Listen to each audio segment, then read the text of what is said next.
you in for saying that you're going to skip lockup? Don't. It's my secret. It's my secret. I will see if I can get you excused. Thank you, Lawrence. And thanks to you at home for staying with us for the next hour.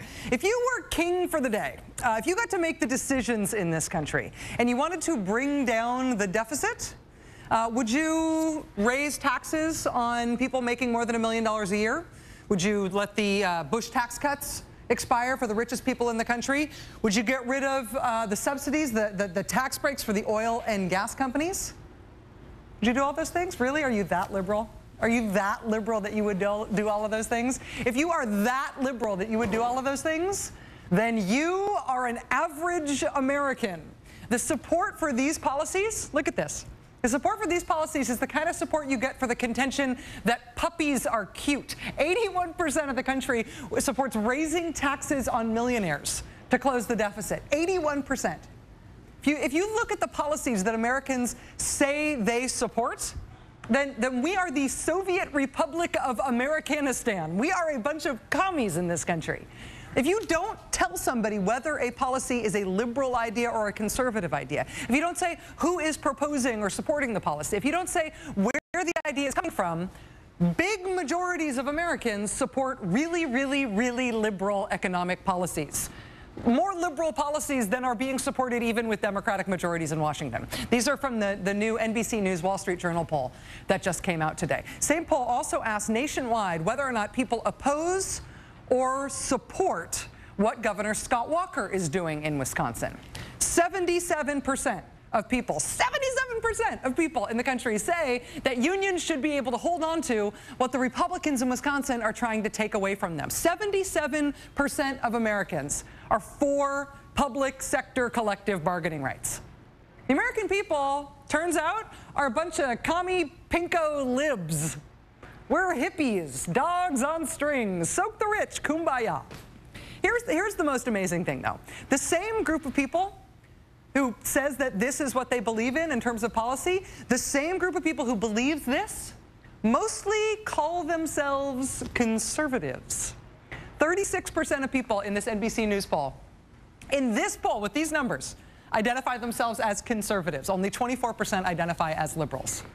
We like to use this word conservative. You keep using this word. I do not think it means what you think it means. How can you simultaneously be a country that believes in all of this stuff to this degree and be a country that calls itself conservative? You really can't be, not if the word conservative has any meaning. But the word conservative, the whole concept of conservatism, has been treated to a really expensive rebranding campaign over the last generation or so, and that's what it's bought them. People who don't believe in conservative ideas at all think that they do because they like the idea of calling themselves conservative. In reality, in terms of real ideas, though, it's economic populism that's popular. Policies that benefit people who have to work for a living are popular in this country. Policies that single out and demonize and attack people who have to work for a living, those are not popular. What's happening in Wisconsin right now? What Republicans are trying to do in Wisconsin is really, really, really unpopular. Republicans appear to be shocked by that. After all, they picked this fight in Wisconsin because they thought they were going to win it and they thought they were going to nationalize it. They thought it was going to be part of their new post-Bush, post-McCain rebranding. But they are at the point now of not just losing, but losing really dramatically, publicly, in a way that nobody will ever be proud of. They're now at the point of scraping the bottom of the barrel for the most desperate tactics they can think of to win. Today, Scott Walker and the Republicans came up with some new ideas about how to ratchet up pressure on Wisconsin Democrats who are preventing them from passing this union stripping thing. In addition to stuff like cutting Democrats' pay and cutting off Democrats' staffers' access to the Capitol building's copy machine, Republicans today moved to zero out Democrats' office budgets. They moved to fine Democrats $100 every day. They moved to revoke their parking privileges. Their parking spaces? Seriously. Yes, their parking privileges.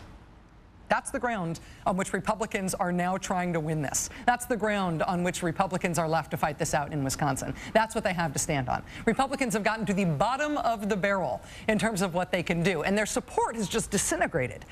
As we talked about earlier this week, if the gubernatorial election were held in Wisconsin today, not only would Scott Walker lose, according to one of the latest polls, but the state is evenly divided on whether or not they actually want to recall him out of office. Republican state senators who are supporting Scott Walker on this are now facing their own recall drives. The conservative-leaning Milwaukee Journal-Sentinel, which endorsed Scott Walker for governor. Today, that paper came out against what Walker and the Republicans are doing with this union-stripping bill. And listen to this. Listen to this. This is a Republican state senator from Wisconsin on a Wisconsin radio station today. Listen to what he had to say about what his own party is doing right now. This is amazing. All I know is we're not talking, we're wasting valuable time about collective bargaining, which I don't ever remember being a part of last election's discussion whatsoever. But most of all, you know, to me this just looks like the classic overreach. The classic overreach. This Republican state senator calls what his own party is doing. Nationally, the American people are against what Governor Walker and the Republicans are doing. Statewide, in Wisconsin, the people also appear to be against it. Among even some elected Republicans and conservative-leaning media that previously supported this Walker guy in Wisconsin, they are against it now, too. They're down to their most desperate measures. They're down to parking spaces. They say they won't negotiate. They're hemorrhaging support to the point where they may be looking at getting recalled from office. But you know who does support Scott Walker and the Republicans trying to strip union rights and isn't afraid to say so? One of the Koch brothers, a real one, not a fake one on a prank call.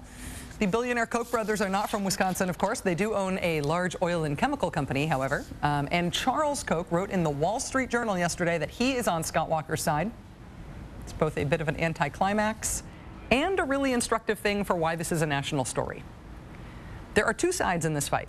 There's the side that believes in this, right? There's the side that believes in all of these populist economic policies. That's one side. And then there's a few guys like David and Charles Koch and the multi-billion-dollar oil and chemical conglomerate they inherited from their dad. It's kind of a numerical mismatch between these two sides.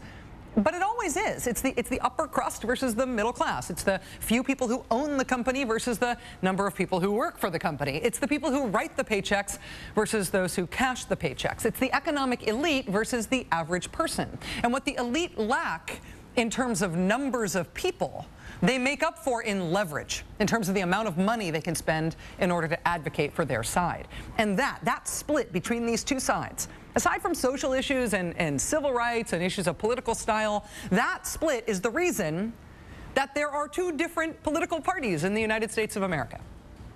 The Chamber of Commerce spent more money in last year's election than any other outside spending group. They put 93% of their Chamber of Commerce donations toward Republican candidates. There are two sides.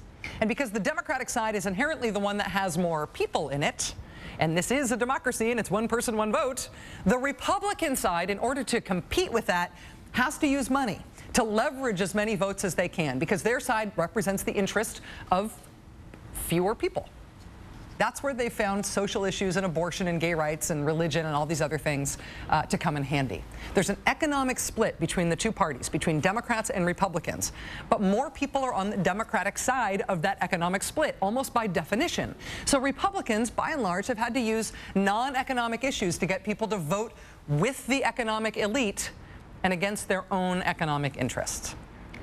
The other way this works, though, is this. To the extent that Democrats embrace their role as standing for the average American, standing for the rights of people who work for a living, to the extent that Democrats embrace that, people who work for a living and the institutions that represent them, that represent working people and even poor people, they have over the years pushed the Democratic Party to endorse populist policies, to endorse stuff that helps regular working people, stuff like minimum wage laws, stuff like expanded health insurance coverage, stuff like workplace regulations, stuff like responsible tax laws that don't soak poor people to subsidize rich people. That's economic populism. Endorsing those policies and pushing for those policies has the happy progressive side effect of paying real political dividends for the Democratic Party. Fighting for issues like that just happens to work for Democrats at the polls. There's nothing I have ever seen that gooses Democratic turnout, that helps Democratic chances all the way down the ticket, than putting something like a minimum wage law on the ballot.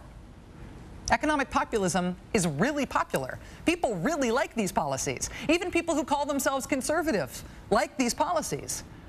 We never talk about the differences between the parties like this anymore because it seems so old school. It seems almost too big picture to acknowledge. But the reason there are two different major parties in America is because one of the parties, the Republican Party, represents the interests of a comparatively smaller number of people. they've decided to represent the interests of corporations. You can see it in how the elections are funded.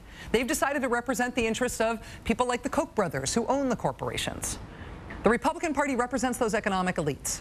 And on the other side, the other party, the Democratic Party, represents a much greater number of people, the non-elites, everybody who has to work for a living. That's the reason there are two different parties. That's the reason the two different parties exist, even if it is unfashionable to say so, and I recognize that it is. And to the extent that the Democratic Party embraces that split and supports policies that make it clear where they stand, that they stand for most working Americans, to the extent that Democrats do that, it helps the Democratic Party. And to the extent that the Democratic Party forgets that, and gets away from it and starts chasing corporate money as well at the expense of its base constituency. Not only is there less of a reason for two different parties to exist in this country, but the Democratic Party is sowing the seeds of its own demise. As the Poli-Sci 101 fortune cookie says, given the choice between a real Republican and a watered-down Republican, people generally take the real one.